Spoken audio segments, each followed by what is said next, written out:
మిత్రులారా, శుభోదయం. ఈరోజు నా స్ట్రాంగ్ కాఫీ సేవన తర్వాత మంచి కాఫీ కబుర్లతో మీ ముందుకు వచ్చేసింది మీ అభిమాన హిమబాల. మరి ఈ కాఫీ కబుర్లలో నిజం చెప్తున్నాను, నమ్మండి. నమ్ముతున్నారని మోసం చేస్తే మూల్యం చెల్లించక తప్పదు. జీవితాన్ని మార్చే గాడిద ఉప్పు కథని ఇవాళ కాఫీ కబుర్లలో చెప్పుకుందాం. కథ విషయంగా ఎలా ఉన్నా ఈ కథలోని నీతి నిజంగా మనుషులకి కనువిప్పు కలిగించేటట్టుగా ఉంది. అందుకే మనకి మొబైల్. మరి విషయంలోకి వచ్చేద్దాం. మన లాభం కోసం ఇతరులను మోసం చేయడం సర్వసాధారణం.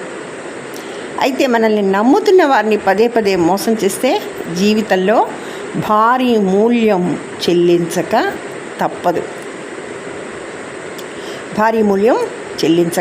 తప్పదు.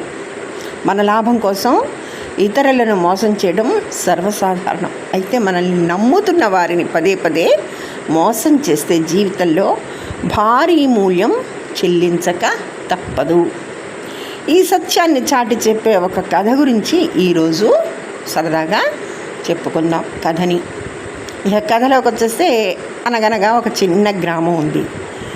రాజు అనే వ్యక్తి ఉండేవాడు ఆ గ్రామంలో. అతడు ఉప్పు వ్యాపారం చేస్తున్నాడు. అతనికి ఒక గాడిద ఉండేది. ఆ గాడిదపైనే ఒక గ్రామం నుంచి మరో గ్రామానికి ఉప్పు బస్తాలను వేసి తీసుకెళ్ళేవాడు. రోజు కష్టపడి పనిచేస్తూ ఇద్దరూ జీవనం సాగించేవారు.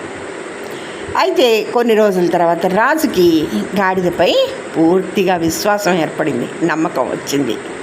ఒకరోజు నుంచి గాడిదనే ఒంటరిగా ఉప్పు బస్తాలతో పంపించడం ప్రారంభించాడు. నమ్మాడు కదా, అందుకని గాడిద కూడా పనిచేసి తిరిగి వచ్చేది. రాజు దానికి తిండి పెట్టి బాగా చూసుకునేవాడు. ఇలా 2-3 రోజులు సాఫీగా సాగింది. అయితే ఓ రోజు గాడిద ఒక ప్లాన్ వేసింది. ఉప్పు బస్తా మూసుకొని నది దాటే సమయంలో నీటిలో మునిగింది. కావాలనే నీటిలో మునిగిన వెంటనే ఉప్పు కరిగిపోయింది. బస్తా ఖాళీగా మారిపోయింది.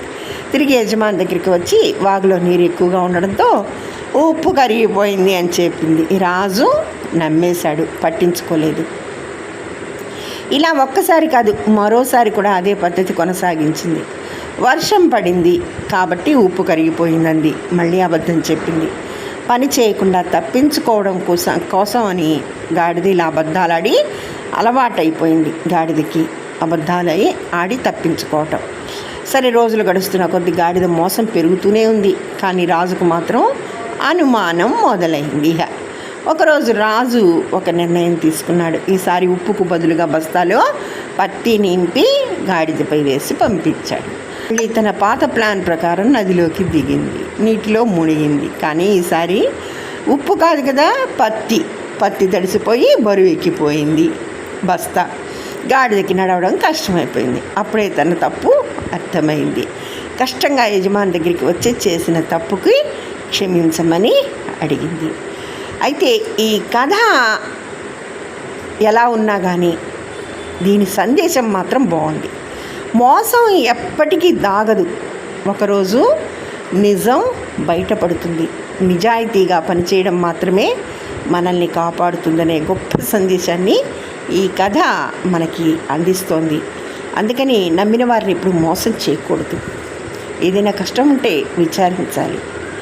నమ్మిన వారిని ఎప్పుడు నట్టేట ముంచకూడదు అంటారు కదా. Thank you one and all. మళ్ళీ కాఫీ కబుర్లతో మళ్ళీ కలుసుకుందాం. మీ హిమబాల.